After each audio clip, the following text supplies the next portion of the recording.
blurring the lines between social media antics and dangerous criminal encounters. Here are 5 TikTokers crossing paths with real gangsters, starting with 24-year-old TikToker Nikia Marshall, who almost got killed in a home invasion over her TikTok posts.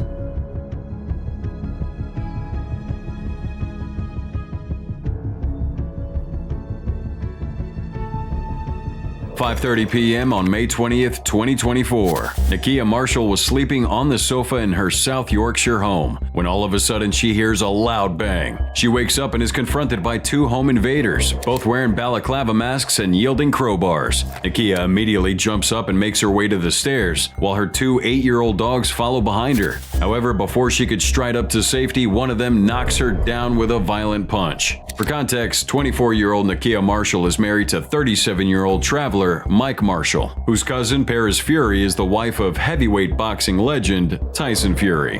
Nikia rose to fame in 2021 when she participated in this 6-part series titled I Married a Traveler, which was uploaded to YouTube by Fabulous Magazine. The series gave a no-holds-barred insight into every aspect of their lives, from and dating rituals to their families and home life. Now, Nikia, who isn't from a Romani gypsy family like Mike, claimed in this series that she was treated as an outsider because of this. A lot of traveler girls called her a wannabe, a prostitute, a homewrecker, and so many other not-so-nice names. In response to the negativity and hate she was receiving, Nikia turned to TikTok and created the account @MikeandNikita, where she shares romantic aspects of her life with her husband. This account has grown to nearly 300,000 followers, while her personal page, @Nikia Marshall 1, where she shares the latest fashion and cosmetic tips, has over 200,000 followers. Nikia really doesn't hold back when discussing controversial topics, a move that had won her favor with her female audience, but enraged the males. Additionally, she shames guys who pester her for on social media, revealing that at one point, she was receiving 20 requests a day to cheat on her husband. I mean, at this point, we all understand that she was at the center of controversy, and this might have been the reason she got attacked. Now, on the day of the incident, after Nikia was hit by one of the masked men, she managed to get back to her feet, fleeing up the stairs to hide in a bedroom. Once inside, Nikia opened the window with the plan of jumping out if they came in, but thankfully, they didn't. Instead, they started smashing glass cabinet doors, ornaments, and anything else they could lay their hands on. Her husband Michael wasn't home because he had gone for a roofing job, making Nikia even more frightened at what could happen. In the end, one of the men who was believed to be the leader caught a glimpse of her through the window and said, "That's what happens when you try to be a big man. I'm gonna come back and finish the job, and I'm gonna shoot you." Nikia watched all 5 of them leave her home with one holding a gun. She then called the cops and also her husband Michael. CCTV would pick up a few moments of the incident, and one of these guys was identified as a gypsy due to his lingo. As for Nikia, she was rushed to the hospital because she had broken glass pieces in her feet. And while she didn't sustain any major injuries, the same can't be said about this next TikToker, who got brutally beaten up for messing with some very dangerous people. Monday morning, police allege 3 men armed with baseball bats broke into the granny flat of underworld figure Wally Assaad before assaulting him and ransacking his room. June 2022, Australian TikToker Wally Assaad was attacked in his home while live streaming on TikTok. The footage went viral, but what people soon realized was that Wally wasn't the simple dance TikToker he was made out to be. Instead, he was a ruthless gangster with strong ties in Australia's criminal underworld. The first revelation was that Wally came from a family of hardened criminals, and his brother Hamad, the executioner, was a stealthy killer. August 2007, Hamad and this other man pull up on Aubrey Street, South Granville, where they wait for a man named Mohammed Al-Ahmad to head off to work. Mohammed was the head of the Al-Ahmad crime family, which controlled half of the illegal substances making its way in and out of Australia. Ahmad wanted a place at the table, and the only way to get it was to take out the head of the table.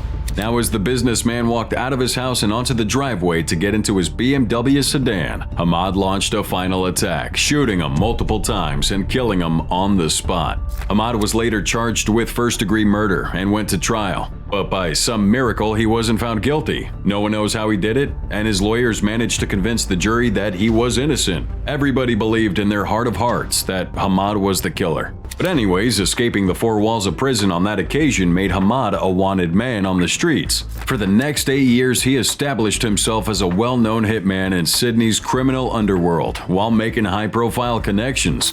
At the same time, his brother Wally wasn't so far behind. And although Wally never really put himself out there to work the streets, one tragic event was about to change that. As Hamad continued being the certified gangsta he was, both his rivals and the police were right behind him. He wanted to live up to his nickname of the Executioner so badly that he claimed credit for murders he didn't commit, like the assassination of another criminal boss and kingpin named Walid. April 2016, 41-year-old Walid was shot dead in a well-planned ambush outside a cafe at Bankstown's Central Shopping Center. And since Hamad claimed to be the shooter, he met a similar fate, being gunned down while walking his son to school just a few months later. There were many suspects in that shooting, and while police never had enough evidence to charge anybody, sources within the force claimed that the actual killer was a rival boss named Majid Hamzi. The police then realized that Hamad wasn't the one who killed Walid, and according to Hamzi's confession, he only killed Hamad because Walid was his boss. So the entire cycle of tit-for-tat murders made no sense, especially after Hamzi also got killed before his trial. Now, the streets were so tense and chaotic that no one was safe, but that's exactly where TikToker Wally Assaad came into the picture. Now, given his brother's track record, everyone expected Wally to just be a gangster, but for some reason he wasn't. And it was disturbing to the crime bosses in Australia when Wally became a TikTok star and formed an odd friendship with controversial US-based makeup influencer Jeffree Star. Wally's TikTok account, username Where's Wally's World, had more than 36,000 followers before it vanished from the platform. Wally used a picture of Jeffree Star wearing a pink balaclava as his profile picture, and a bio reading "Star Fam" along with 2 gold star emojis. He was clearly a fan of Star, a huge one at that, as he on multiple occasions danced for hours on live stream to entertain Star, who just sat there amused.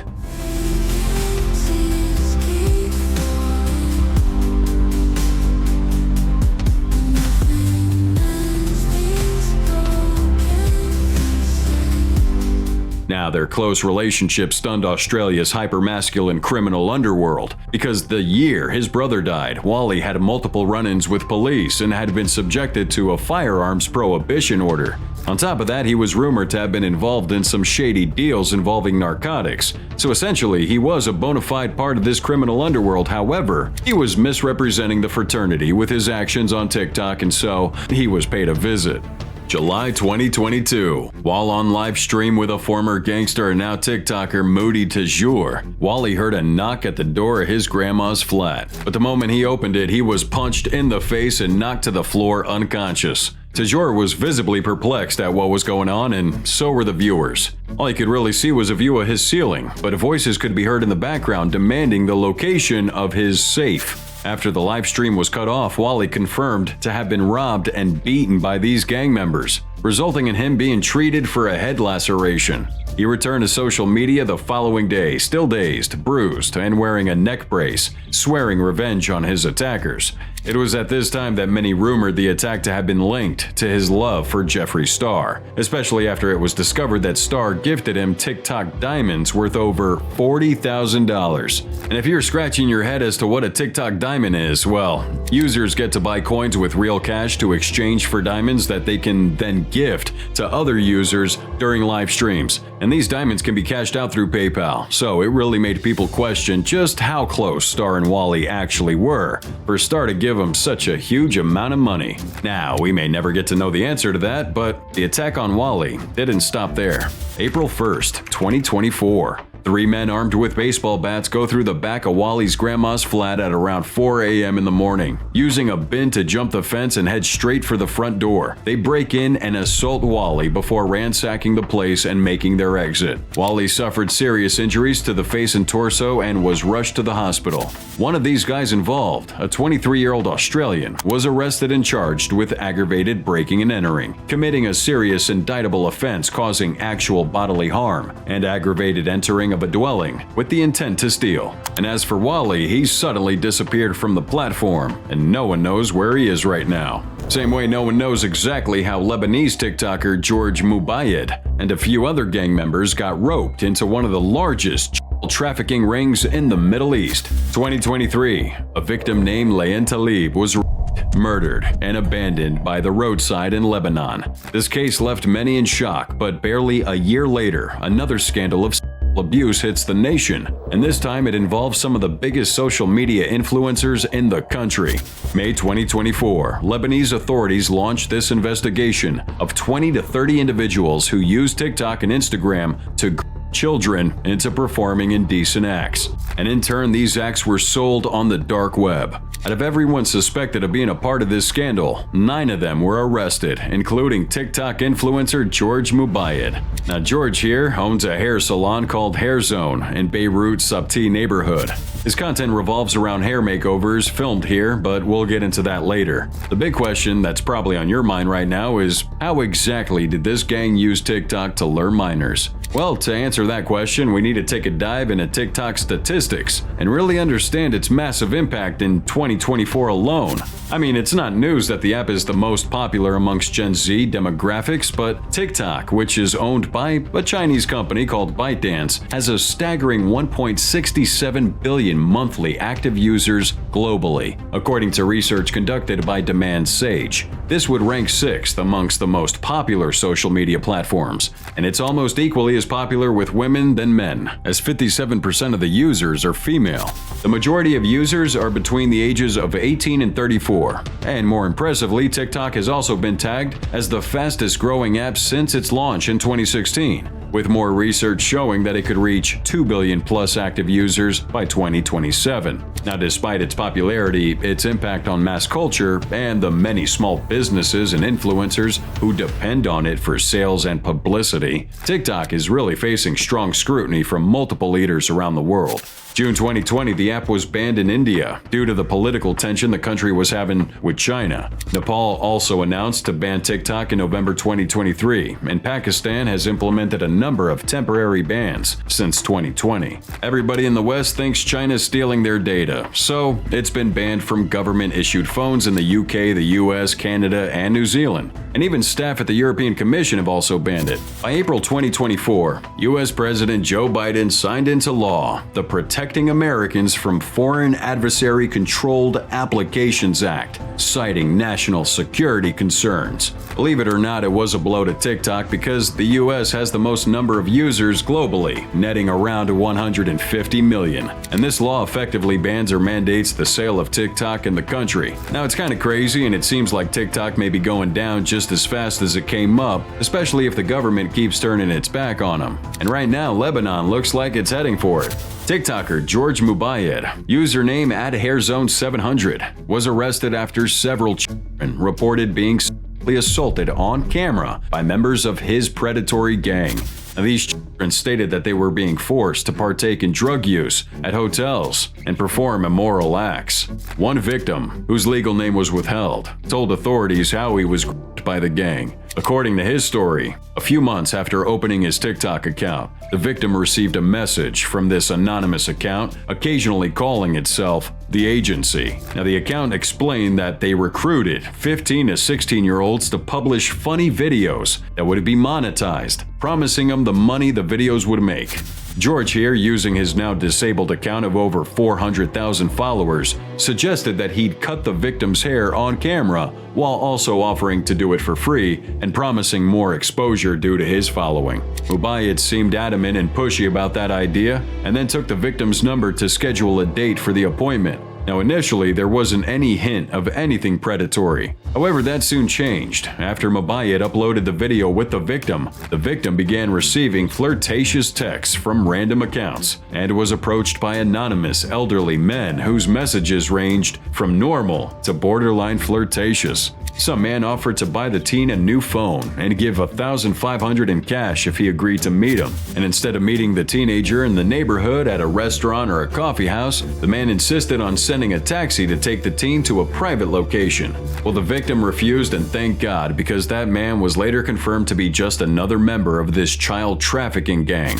Now, here's a twist. George here isn't the only famous TikToker in the gang. As a matter of fact, there are a few big names on there, with one of them being the renowned TikToker and social media influencer, Gigi Ganawi. Ganawi, also known as TikTok Gigi, immediately deleted all her social media accounts with thousands of followers after she was accused by Lebanese outlets and even a few victims of being part of this gang. Her account had multiple photos with the accused leaders of that gang, Paul Mucci and Peter Nafa. These two men wined and dined with the demons of perversion while showing they had no remorse for their victims. They allegedly started the gang to simply exploit minors and take advantage of them, but soon realized that there was a large market online willing to trade this explicit material. They spent millions of dollars on these promiscuous parties involving minors and would even rape a few of them after hours, while Paul Nafa in particular allegedly abuses and beats his victims after and even while raping them. For TikTok Gigi, she never raped or abused any victim. Instead, she sent them private messages of a provocative nature asking to meet up with them.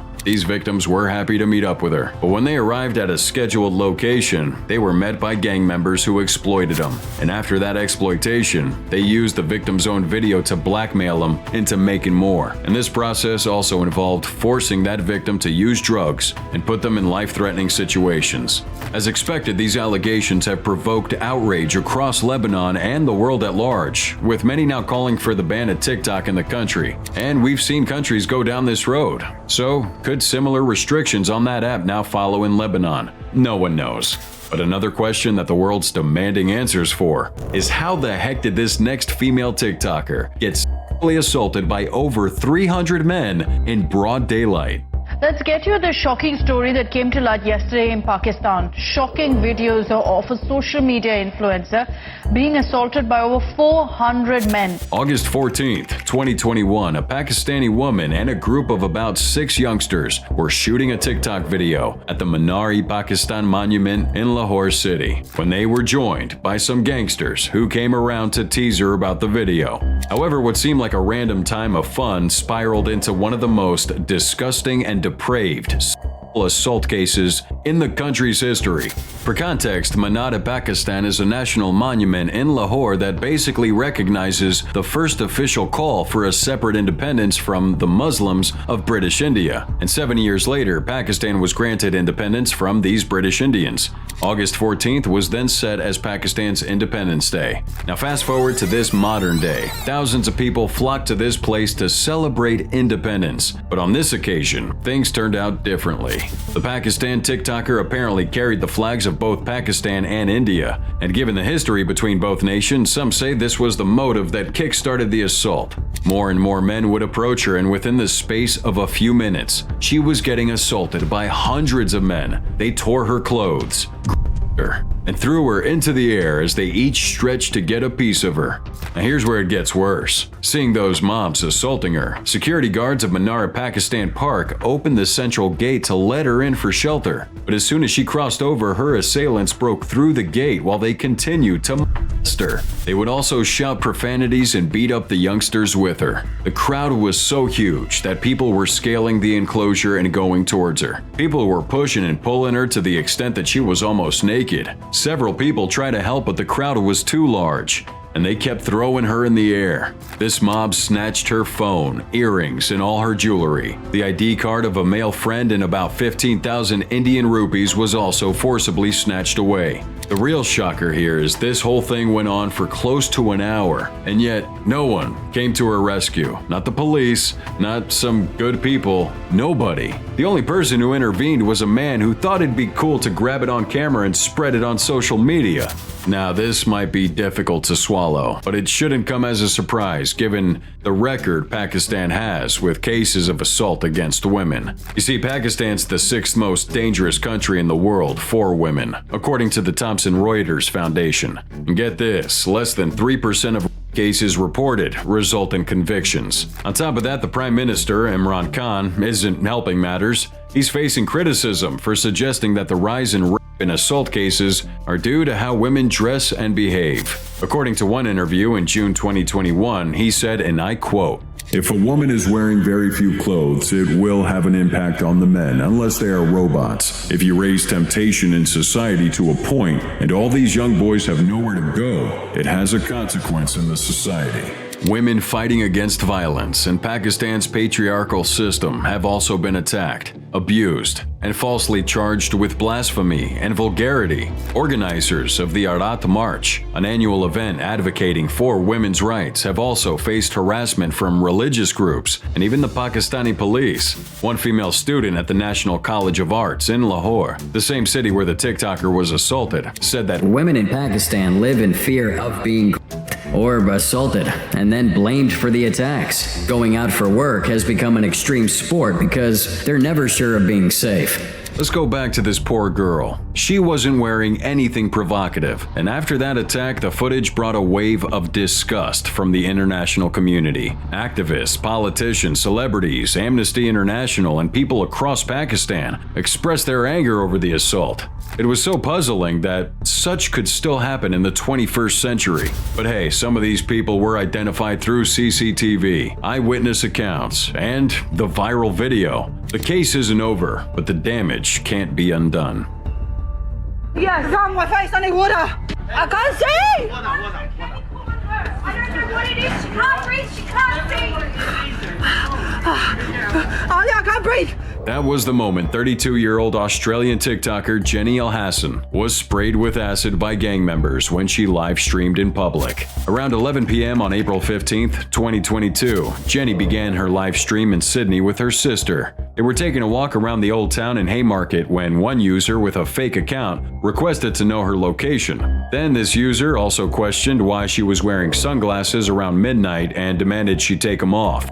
Jenny wouldn't respond to the comments, but as she continued to walk with her sister, a black SUV rode up with 3 men inside. One of them got out, sprayed a substance on her face, and then jumped back into an already moving car. She suffered burns to her right eye, forehead, and neck, and was rushed to Royal North Shore Hospital immediately after. Now that's pretty crazy, but that's just one part of the story. The other's gonna leave you shocked to your bones. A while before this tragic incident occurred, Jenny was an in-law to one of Sydney's most notorious underworld figures, Stephen Elmire. Elmire, a convicted drug smuggler, was once married to Jenny's sister, Alia. However, he was caught in this illicit drug smuggling operation, resulting in a 24-year prison sentence. He also previously spent 2 years in custody in Dubai for a civil debt he was unaware of before he was extradited back home by the Australian Federal Police. Now he's locked up behind bars and can only apply for parole in the next 7 years. So if he's locked up, how does he connect with Jenny's attack? Well, it would interest you to know that while Amir was married to Jenny's sister, one of his friends, Ali I Huncho Yunus, had a thing with Jenny.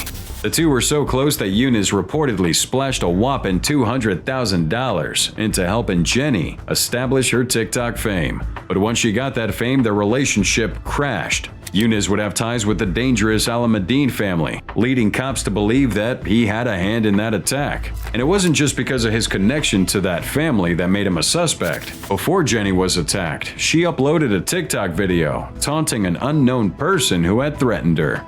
Okay, so today guys, while I was streaming, someone came into my live and asked me, her live, didn't ask me, told me I better take the podcast down of my name or there's gonna be an order on me. She claimed to have mentioned his name in the podcast and that person got angry about it. In this other video, she claimed to have a bounty on her head. I won't lie to you. Oh, okay. I do have a very big mouth, but to the point where someone wants to go and offer someone money and try to beat me with a bat, and I have a daughter.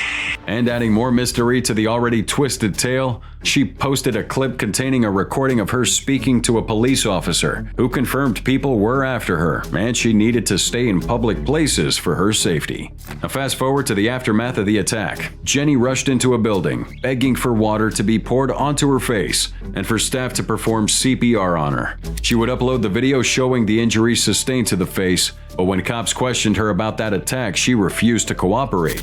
She claimed to know the identity of one of the attackers, but still refused to give a name or even press legal charges. It all seemed like maybe she was hiding something.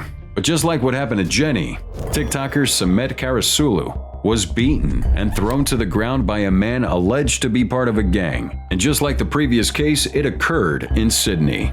Help! Help! Help!